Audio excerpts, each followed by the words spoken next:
And now, as the dice roll, brought to you today by the Armory Bed and Breakfast.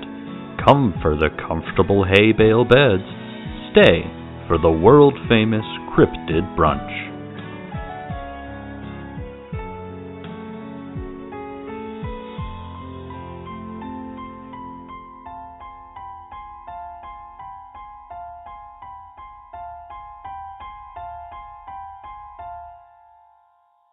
Previously on What Is Not. Currently, there is a chupacabra gnawing on Zeke. Are you one of Beth's friends? In a Beauty and the Beast-like transformation sequence, the van lifts up into the air and starts spinning around. The mission was to save the moo cows and reunite them, and we did that. The guy you bit into is kind of a douche. I tell him to stand down, to lower his weapon, to release Susan, and to come to Daddy. A helicopter flies off into the distance, followed by a cop car and a beautifully pristine white van. In the sand of the Mojave Desert in California, off historic Route 66, sits a small desert town called Baghdad. We have some ancient prophecy that something bad's going to go down in Baghdad. It's a town of shadows and secrets. Things aren't as they seem, but we're still not quite sure what's going on. Where bumps in the night aren't the house settling. Trying to find answers. And the monster under your bed lies in wait for your foot to leave the safety of your covers. My mom used to tell me all of these weird stories about monsters, but I didn't really believe anything she said because, that's crazy talk. It's a world where cultists spend their days pushing papers at the DMV and their nights summoning ancient creatures from the dread beyond. Maybe something happened down at Cryptocore. The expert. Susan Donaldson, the town vet. The freelancer. People call me Beth. Hunting is sort of just like a business that I'm in. The deathless. Bruce the zombie, and his father cast a spell to bring him back. The initiate. Donovan Pelayan, part of an ancient order of monster hunters. The monstrous. Zeke Solardier. He works for Cryptocore, which is his family's corporation. It's a town where it's very hard to tell what is real and what is not. Welcome to Baghdad.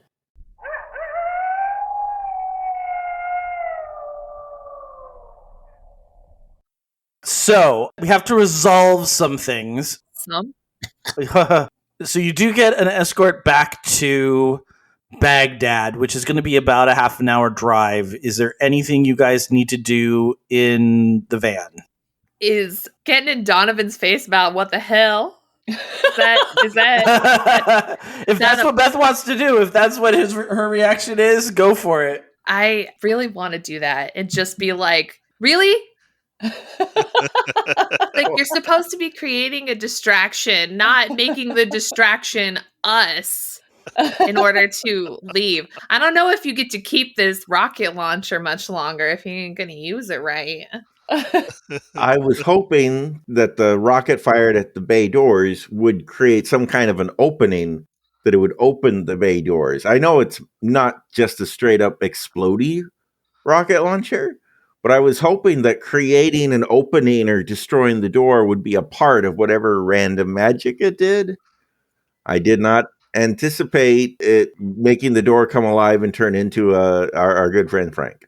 But did we need help opening the door?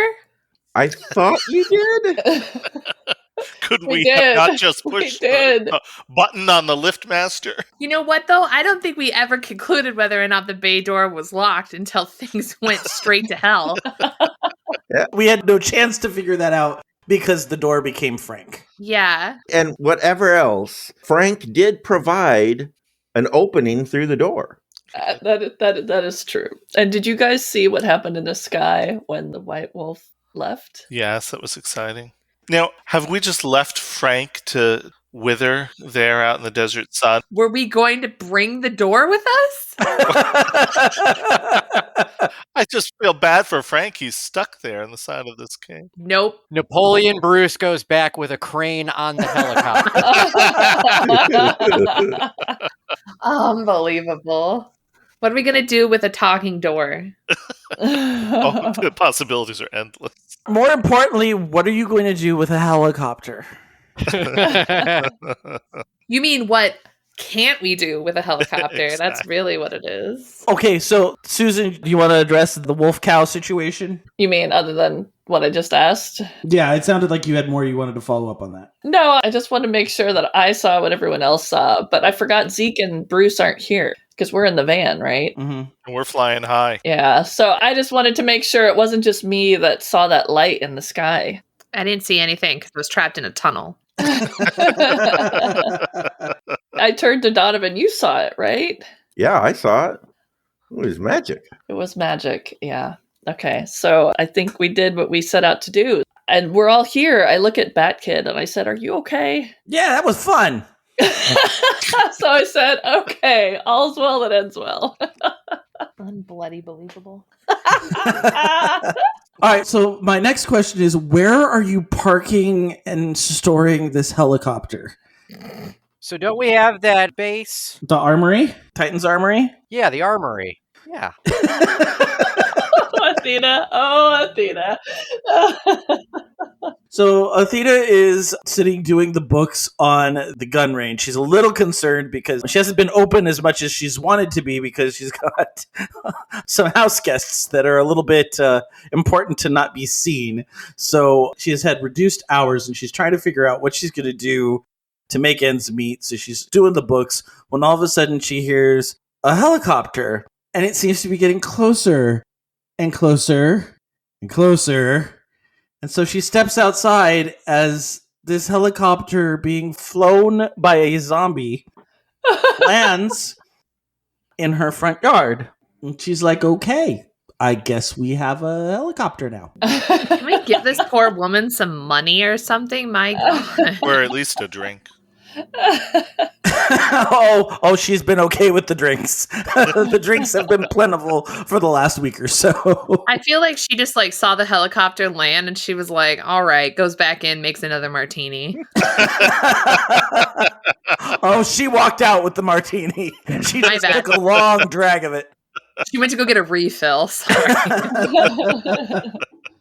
In GURPS, there's an advantage called unfazable. If we were recreating this in GURPS, Athena would definitely have the advantage unfazable. Poor woman. All right, so the helicopter lands. What do you want to do, Bruce? Napoleon Bruce instructs with hand gestures to Zeke to open the door for him. Mm-hmm. And then he would like you to carry him out of the helicopter because he's just too good for doing that himself now. He's a douche. How long does that last? I was about to ask that question. How long is this mimic thing going to last? Yeah, how long is this thing going to last? I don't know. Like, we've really literally just created the power. Yeah. Because it's one of those that you kind of assemble. Yeah. Let me see if there's any indication. This is why I both love and hate the system. It says, discuss the workings of your ultimate with your keeper. Yes. How you can receive the chance to use it. Do you have to build it up? Can you use it in different stages? Or does it change on its own? Feel free to pull from these suggestions when building your own. My thought was Rogue from the X-Men, when she would put her hands on somebody and she would get their powers. Right. I want it to be temporary. I don't want to be a fucking douche Napoleon for more than this session. Neither do the rest of us. No, Yeah. I was like, he's literally asking somebody who has 4 damage to carry him out. Oh, he healed him. Helicopter. He I thought I already healed healed him. Yeah. He reduced it, yeah. You said for 1. Oh. So Bruce took 1 harm and Zeke gained 1 harm. Yeah, so I'm no longer unstable. Yes. Sorry, so he's just at 3. He's still bleeding, but just not as much. Still bleeding. Yeah, limping. Is Zeke still a red panda? No, he changed out of a red panda, I think. Well, no, I changed into a red panda after my lust for the commander ended to escape and jump into the helicopter. But I think somewhere during the helicopter tour of the desert that Bruce provided us en route back to Athena's, the red panda popped back into Zeke, yeah. Okay. Otherwise, I wouldn't have been able to see out the windows and enjoy the tour. So Zeke obliges since Bruce is still Napoleon, I presume. Yes. and carries him into the house and deposits him at the bar. Oh, wait. Before you do that, I want Napoleon Bruce to observe the gun range with this look like, I have conquered this land. This is mine. And then he would like a piggyback ride from Zeke to the house where he holds his hand out like Napoleon in the painting. All right, so that happens. Let's say a solid good bite from somebody lasts about an hour. Okay, good. That works. So we're going to say you have maybe about 20, 30 minutes left on this one. Okay. All right. I'm thinking that there are just so many good visuals here. I think What Is Not could make a lot of money selling NFTs of the artwork from these episodes. Don't get me started on NFTs. What does Beth's friend do? This is not actually Beth's friend. This is somebody who works for the security company that Beth's friend works for. So Beth got in touch with her friend got in touch with this guy. Yeah. Why did he go with you, though? Well, he certainly wasn't going to stay there after he'd helped everybody escape. But did they see him help everyone escape? He doesn't know, but he's not taking that chance.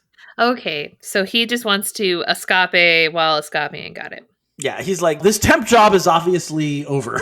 He is going to have to find another source of employment. Yes. He's like, F this stuff, I'm out. Yeah. Once you start shooting chupacabras, it really changes your life view. And then watching somebody transform from a human to a red panda back to a human and then a Napoleon zombie. Yeah, so he's had a strange day. If Napoleon Bruce heard you say that, he would smack you. Bring it on, Brucey. Ooh. All right, so he just kind of gets out of the helicopter and he's kind of looking around, not quite sure what to do next, but he's going to have to figure out a ride home because... I think Athena hands him a martini, I think. I feel she's like, come on in, take a seat. We'll call you an Uber. He introduces himself as Carl Eddington, and he works for a friend of Beth's, owns a security company. He's got a to-go bag ready to go in case of such a situation because he's worried that there's going to be CryptoCore repercussions for this debacle. Mm-hmm. Oh, yeah. Oh, boy. Poor guy. All right, so what's going on with the rest of the people? I'd say it's probably going to take a good 40 minutes for you guys to get back to the armory. I think we're hungry. Mm-hmm. Can we get some takeout? Sure. And how much takeout there is on Kelbacker Road? Kelbaker Road.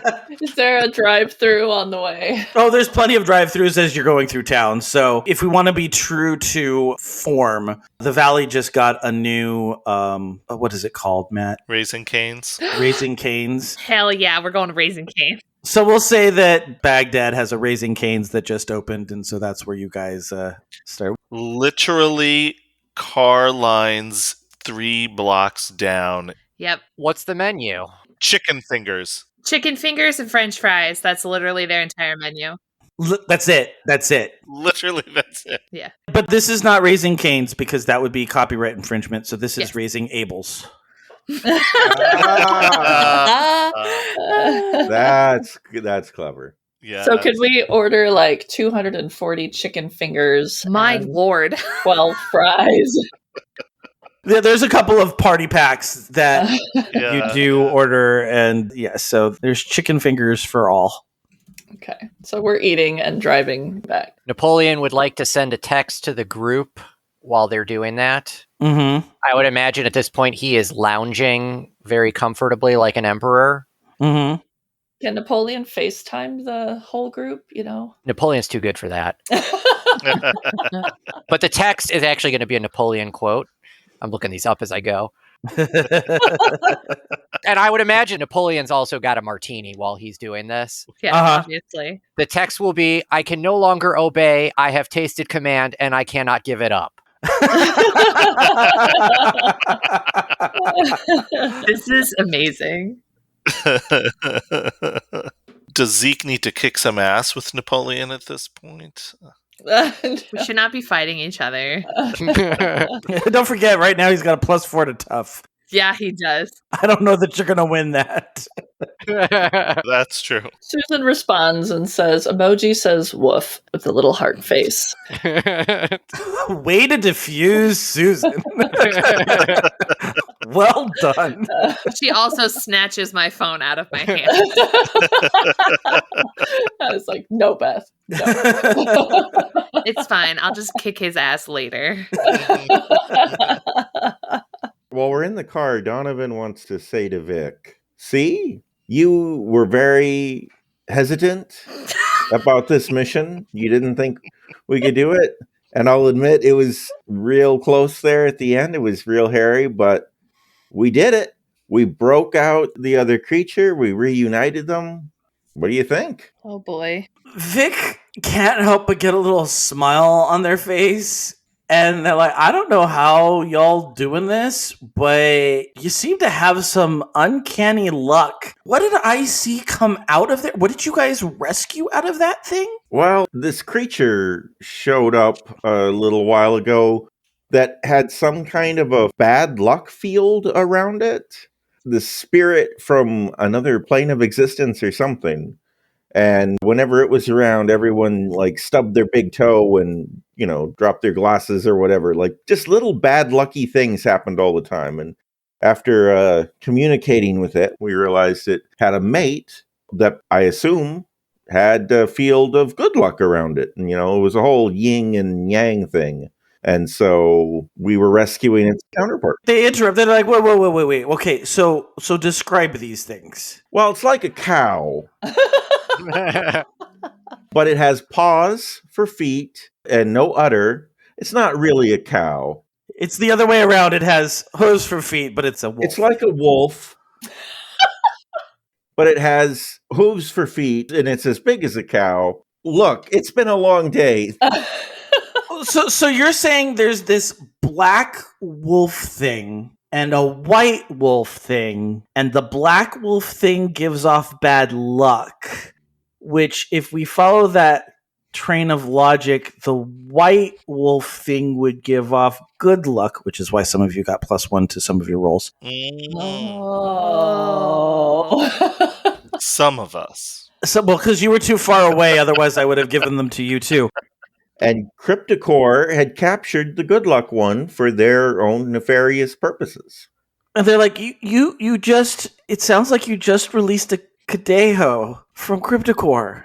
A what? My ears prick up. What is a Cadejo? They're devil's dogs. Well, they seem pretty sweet to me. From my interaction, they seem nice. Mythologically speaking, they're supposedly the devil's dogs. How did Cryptocore have one, and why did you release it into the wild? Well, because they were a couple, and the bad luck one was free and came to us for help, and it was causing all kinds of little accidents as it wandered around trying to find someone to help them, right? Yeah. Because of the bad luck field. So we were just trying to negate that. Now that they're both free, did the black wolf cow and white wolf cow merge together into a Holstein wolf cow? Maybe it's like a Holstein. A Holstein, the black and white splotched cows. No. They are probably together. As one or two separate creatures? They're two separate creatures. Oh, so it's multiple devil's dogs. Yes, there's two. Okay. Yeah, there's two, and they are supposedly the dogs of the devil. And it sounds like somehow Cryptocore had one of them, and that's very concerning. Cryptocore had both of them. Okay, well, regardless, this is concerning because these are very, very powerful spiritual creatures that they should not have access to. So what are you saying? Cryptocore is getting into all kinds of stuff it shouldn't be getting into. Exactly. Yeah.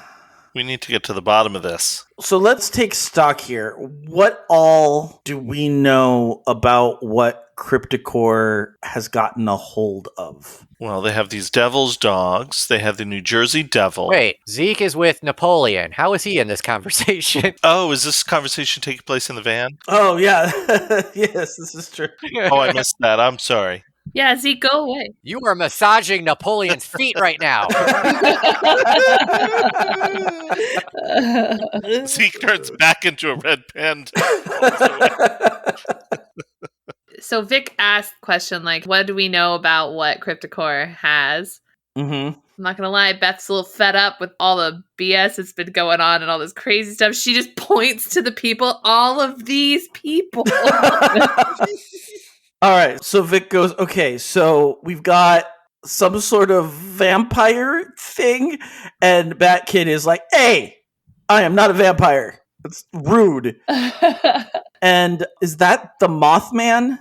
And a Sasquatch, and Ralph goes, I'm a yucca man. They're like, whatever. And then, it dawns on everybody that Vic just kind of went along with this and was like, didn't really stop to think what they were driving around in the van. And then this is Elvis with superpowers. So we know that they have access to all of these creatures, devil's dogs. What else did you say they had?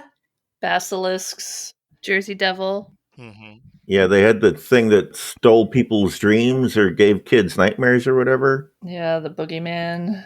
Boogeymen, okay. We don't know anything about the chupacabras because we weren't there to see that, so we can't say that one. Yeah, that's new. Well, they were there the first time. They just got out. Oh, okay. Did we see the chupacabras the first time? Mm-hmm. I don't know if we knew what they were, but Beth didn't, because Beth was loading statue people into the van. That's right. I was MIA. Yeah. So, Vic, is there something you're not telling us that you know? Because now that you know that they had access to all of these magical, supernatural creatures? Well, my group knew that they were capturing these things. We didn't know exactly what they had. It sounds like they had more than we thought they had. We knew about him, and they point to Ralph. We suspected him, and points to Elvis. We didn't know about you, points to Bat Kid. And they say we had an inkling about Mothman, but we didn't know about the devil's dogs, and we didn't know about some of these other creatures. Like basilisks were not on our radar.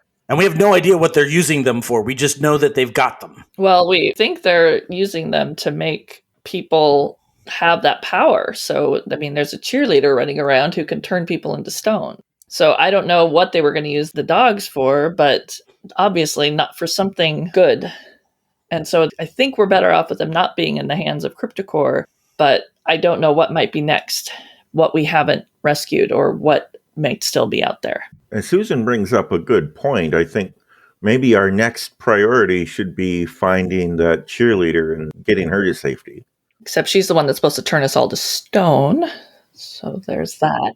Well, I mean, ain't nothing easy. That's an understatement. And then there's still the luck. I mean, at some point, I have to discover something now that's related to something I was involved in years ago. Oh, thank you for reminding me. Okay, so It could be later. yeah, it's going to have to be later. I don't have any easy way of working this into the conversation. So I'd say at this point, the van is probably pulling up to the armory so we can get everybody back together again. Did they bring extra raising able for the rest of us? We brought snacks. That would be a yes. So Susan walks in and hugs Athena and gives Bruce one of the snacks from the car, a big tray of... Bruce doesn't get any snacks. No, Bruce gets a tray of chicken fingers. It's been almost an hour now. I mean, I think by the time we got back, it's been 40 minutes, so... Does Zeke get any? Does he get nothing? Well, Susan's not taking care of Zeke. She's taking care of Bruce. Maybe once the hour wears off, then Bruce takes his legs off of Zeke as he was using him as a leg rest. I would say that there was probably enough for everybody. Ralph held back because he could clear several family size orders by himself. He just had a nibble. But yeah, I think everybody has been fed and watered. I do turn to Zeke. I say, "Are you okay? You don't look so good." No, I'm a little under the weather. That took an awful lot out of me. Okay, so then if Bruce is back to normal now, I think he's going to take that napkin thingy that he mysteriously somehow had. Mm-hmm. And he's going to wrap it around his head like the Karate Kid. And he's going to do a little wax on, wax off. And he is going to heal Zeke. Oh. Necromancy heal. Mhm. Now, it's a 1-for-1 swap, right? I'll take the damage. Well, you got to keep track of your damage because you got one in the cave, and then you took one from him from as you were walking towards the helicopter. So he's down to 3. That puts you at 5 and unstable. I mean, I was unstable a moment ago, too. So. How does Bruce heal? I don't know that we really talked about that. I guess he heals like everybody else does. Is it time? Yeah. By the power of fashion.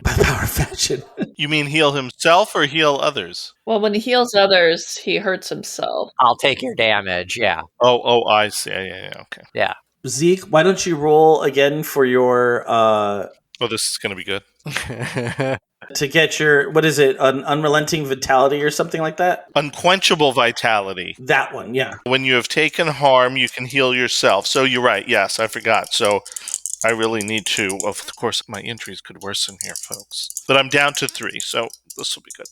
Come on. Roll a 12, buddy. Roll a 12. So unquenchable vitality. I don't know what it is. 6. What does he add to that? Oh, well, let's see. Roll plus cool, and now, thankfully, that's not a negative anymore. So it's just what I rolled, which is 6. Bruce, roll plus, and we're going to say that this is while you still had your +4 to tough. Yeah. Isn't help versus tough? I thought that's cool to help out. Is it first cool to help out? Yeah. It is plus cool. What's your plus cool? I got a +1 to that. Okay, so roll plus cool. All right. That is a 9. That's a 9. So I think that'll work out for what we're trying to do because it's a combination of both of your powers working together. So he had 3 points of power. So I would say that he heals 1 on his own and I heal 2. Bruce takes 2. Okay. So you're 2-4 and you are unstable. But what does that look like? And so Zeke gets 1 fewer harm. Is that the idea? No, Zeke is good now. Bruce gets 1 fewer harm. He's not at 5. He's at 4. Oh, but Zeke's didn't get healed at all. No, yeah, you got healed to full. Yeah. Full. I can erase all my harms. Oh, okay. Yes. What does ketamine do for Bruce? Because Susan has access to that. Let's find out. What other powers do you have? I feel like this session has been good about, let's look at the powers and make sure we're using them correctly. Yeah. You have banished from death, which means you are unable to die permanently. You haven't been killed, so that doesn't do anything. Wait, here we go. When the harm track is filled, you are currently dying, and unless something is done about it, you will die. Shortly thereafter, you will return from death and clear your harm track. When you are killed, you mark experience. Ooh, I could use that. If you die saving someone, then you mark 2 experience. You only have 5 harm. Yeah. And you do not have unstable. So you're just at 4 harm. Yeah. And does he ever heal, or he just gets harm until he dies? I think I got to die and then come back. Okay. Wow. We've been doing that wrong then because you would have died at least twice, I think, by now, if that's the case. So moving forward, we'll say that you don't heal. I die. Yeah. So moving forward, if you get 1 more harm, yep, we will say you die, and then we'll have to resolve how you come back. Okay. All right. See, look at this. We're learning more about the game. We are. Yep, 11 sessions in. We're doing great, guys. I mean, I've been playing D&D for decades, and I still don't feel like I really understand parts of it. So it's fine. No, this is good. We've told good stories. Now we're just, playing by the rules.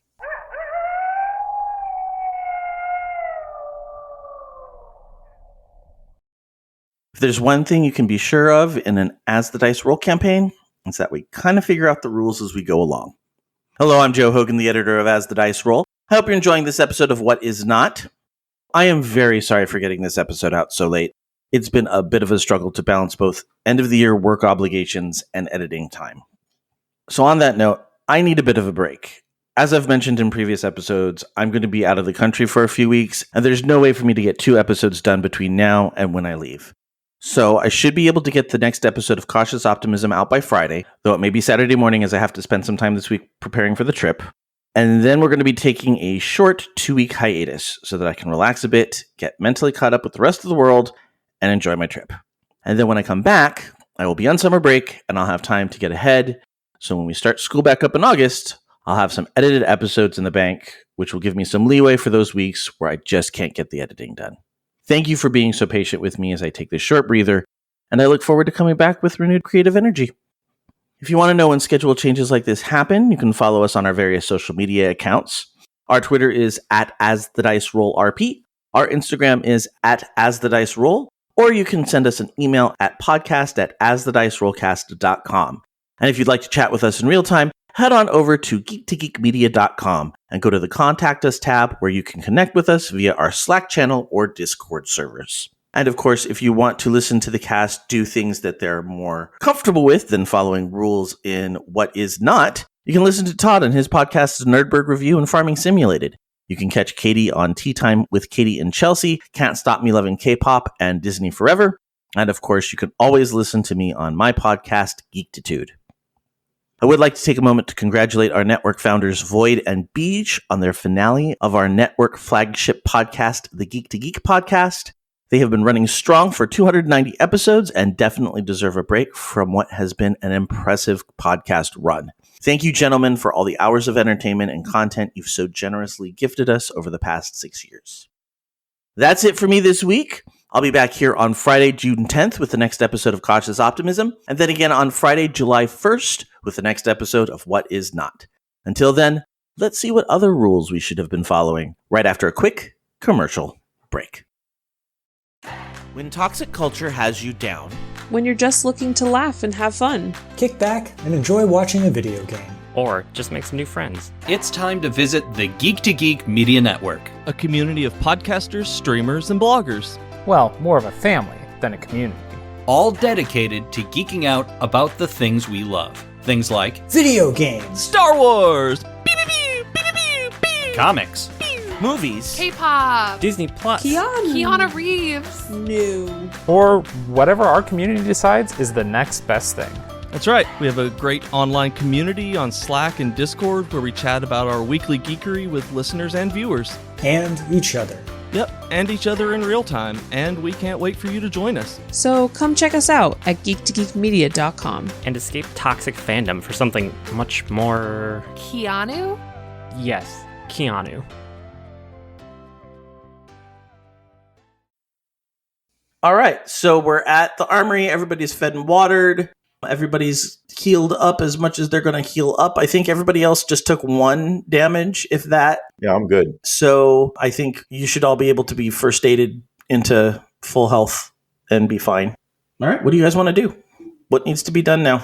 So let's talk about our next great adventure, finding the cheerleader, right? Does anybody else have a different priority for our next goal? The only thing I could think of would be, do we need to figure out more broadly what the heck Cryptocore is up to? Like, why do they have all these creatures? I mean, that's definitely a thing to do, yeah. There's also the company and Vic's missing team. So the company seems to be the more terrifying entity out there, even apart from Cryptocore. What's the company? I think the company is who hired Robert Hagbard. Yeah, Vic explains that there is an entity known as the company that runs a lot of different little organizations. They're like a bigger step up level in this overall arching conspiracy. And so Robert Hagbard was recruiting for the company, and Vic's team interrupted that, thinking he was just a stooge.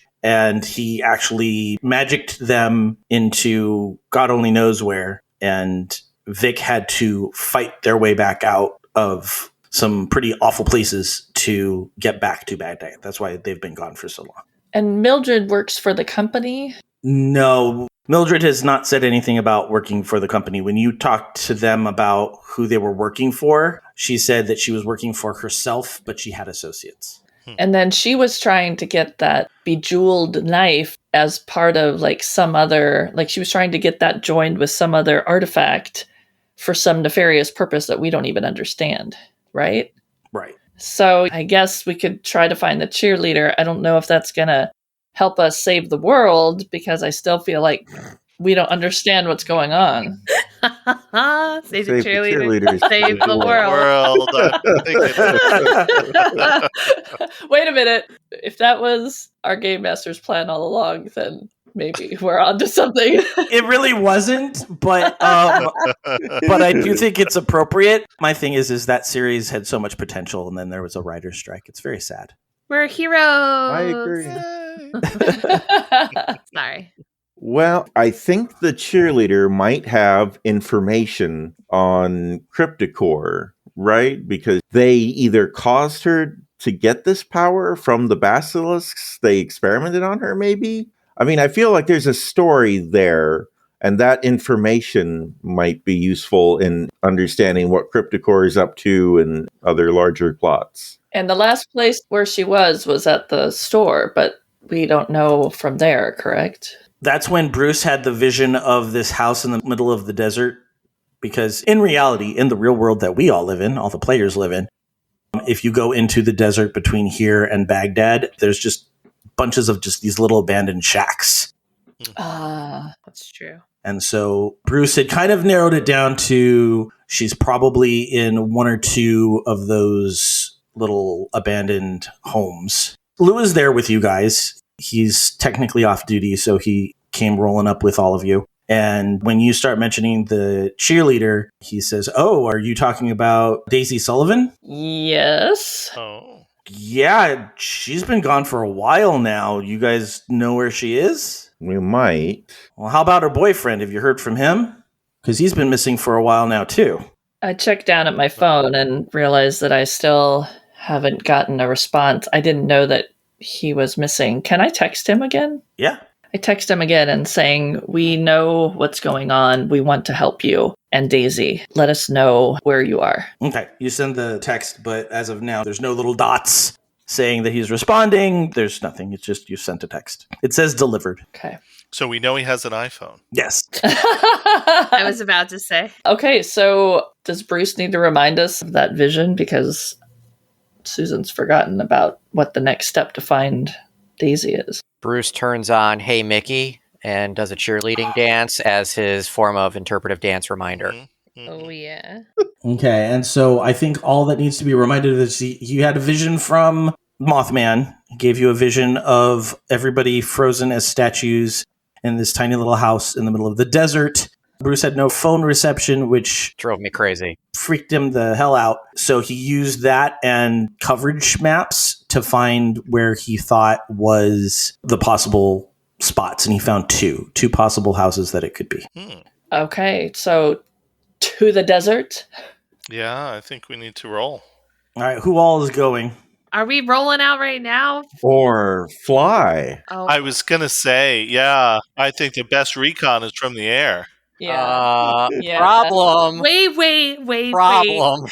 Hold on. Oh, that's right. Who could fly a helicopter now? Yeah. Oh, no. Oh, that was Napoleon's skill? Yeah. How did that work? How did Napoleon know how to do it? He bit the security dude who knew how to fly a helicopter, but that's worn off. Oh. Well, crap. I'm sure there's a YouTube that teaches you how to fly a helicopter. Yeah, that's Hold something I on. think I'm imagining Link. Wait. Okay. First of all, how long has it been since we left? Like, am I still injured? Am I still bleeding? Like, I got hurt. Joe said that we did some first aid and we're all back to normal. The ones of us that just had the one harm. Yeah, I would say that everybody who was in the van that had one harm, which was pretty much everybody at that point, there was some like quick triage and fixing up of things, and everybody was able to heal back their one harm. You know, you're going to have a sore shoulder for a while, but it's not the end of the world. Okay. And we ate chicken, so... Yes. We ate chicken. Don't you guys think maybe we should have a plan this time? Well, that's never worked for us in the past. Why start I now? don't know what you're talking about. Bruce looks confused, like he doesn't know what that even means. Plan? Pantsing is our plan, I think. We're going to die. I mean, okay, well, let's be open to this radical suggestion. So what kind of plan? Because right now we really don't have much information to base making a plan on. We do know we need to protect ourselves. From turning to stone. Okay, no, that's a good point. That's a good point. Shouldn't we sleep or something? I feel like we don't have time. What time of day is it? I would say it's probably early afternoon because you guys left at dawn and it only takes about 40 minutes to get from the armory to the hold. And then all that action just zipped on by. Even if it was 5 hours, it's like probably 1 in the afternoon, 2 in the afternoon. There's a few issues. Like, first of all, they're going to come looking for us. I mean, we just did something really major. And we got to get rid of this helicopter because I don't want them... I mean, somebody had to see it flying in here. I don't want them coming to Athena. Oh, I don't think we want to get rid of it, though. I mean, that has so much potential. Need to hide it then. I somehow forgot that we were doing this in broad daylight. And, I mean, there could be consequences. So I think it would be fine for us to leave and figure out a plan on the way. But I also don't want to, leave a trail right here to Athena's. So we're going to a house in the middle of the desert where we think a Medusa cheerleader is at that could potentially turn us all into stone based off of Bruce's vision. Yep, that's right. Mm-hmm. Good summary. Good summary. Hey. Maybe we ought to take time this afternoon to watch those helicopter flying videos. Yeah, and we could do some research on basilisks and ways to avoid being petrified. Yeah, and Bruce, if he remembers flying it, maybe he can learn to fly it. Probably like riding a bicycle. I think it's like muscle memory, and zombies have a lot of muscle memory. We do have this like extra security person that I don't think has left. Carl. I was like, hey, what's up? Does he know how to fly a helicopter? Sorry, that's not my skill set. Damn it. There's a reason why they put me in the monitoring room in the security guard spot. Like, I can do some tech stuff, but I'm not a pilot. Maybe we can use magic to get the helicopter to fly itself? Everybody turns their face towards Donovan. I'm willing to try. I'd have to make it sentient.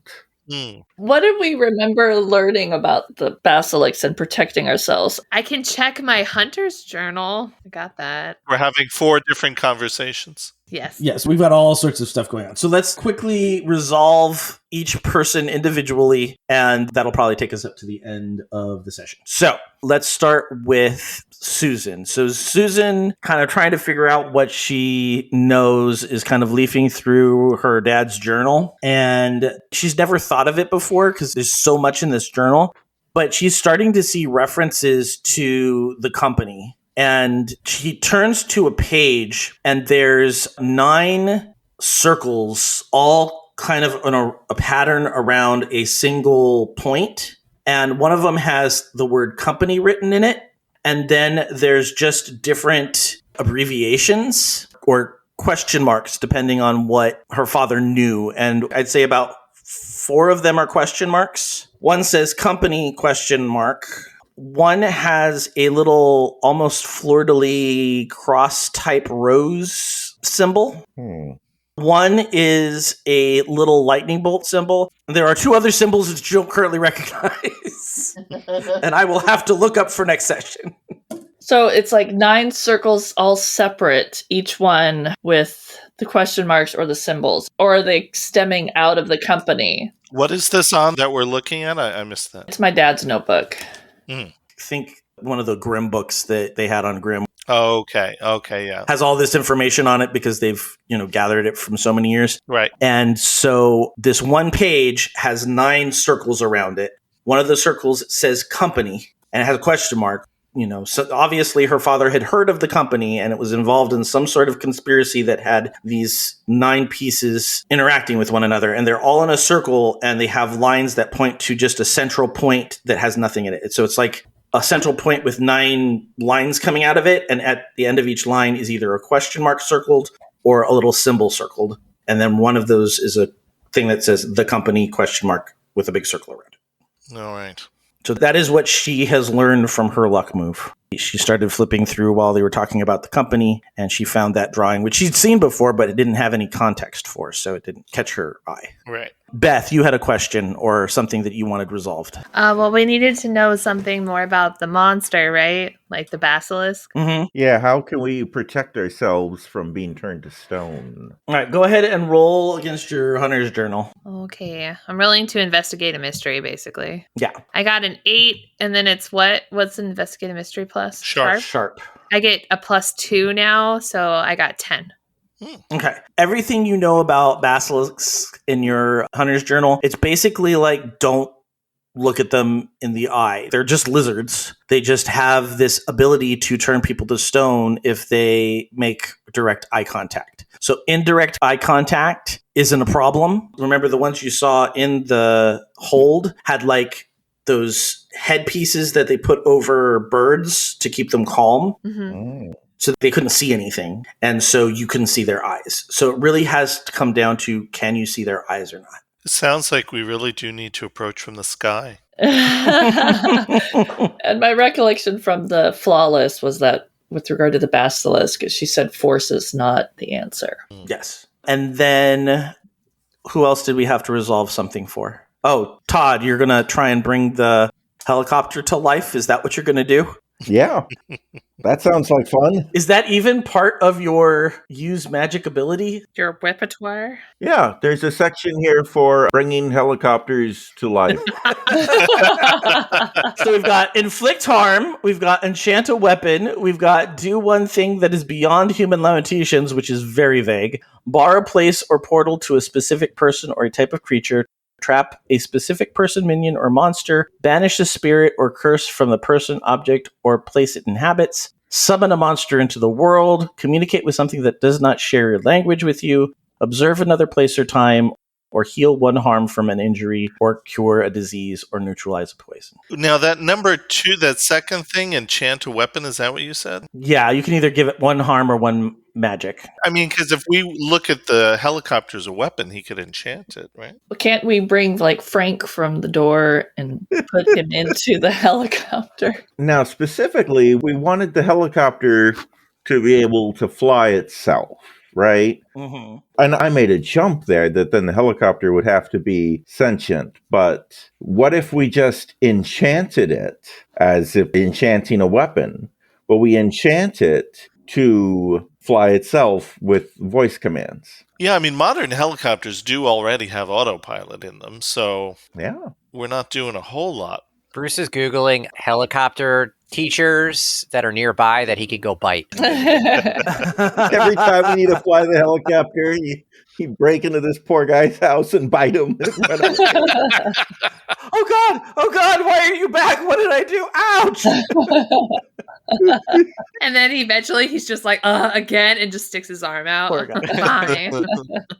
Hi, Bruce. Here you go. He's like, hurry up, I got laundry to do. Well, okay, so roll use magic, and we'll see what happens. Or, if this is too far a stretch, Donovan could just use magic on one of us and give us the ability to fly a helicopter. So it could be the helicopter flies itself, or we just have this ability to learn. It's not as fun.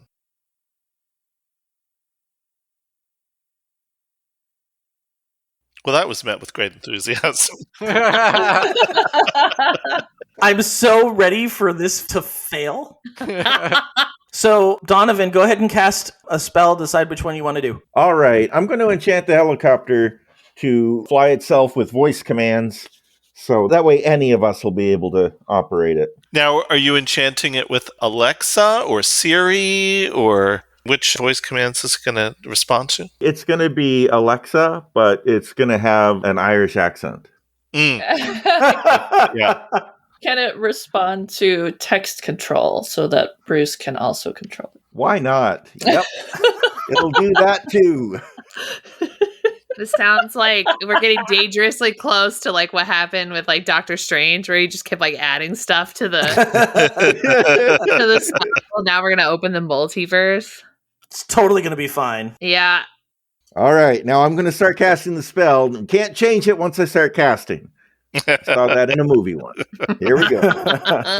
Hula bala doola dee woobly doobly shoobly shee. fucking 5. Well, hold on. I get +3, so actually 8. Okay. Fucking 5. I'm So many dying. 5s. Glitches are the effect is weakened. The effect is of short duration. You take 1 harm, ignore armor. The magic draws immediate unwelcome attention. It has a problematic side effect. All right. You can now fly the helicopter via voice command. Yay. Success, guys. It worked. The spell worked, and there were no unwanted side effects. None whatsoever. Oh, no. Big success. Uh-oh.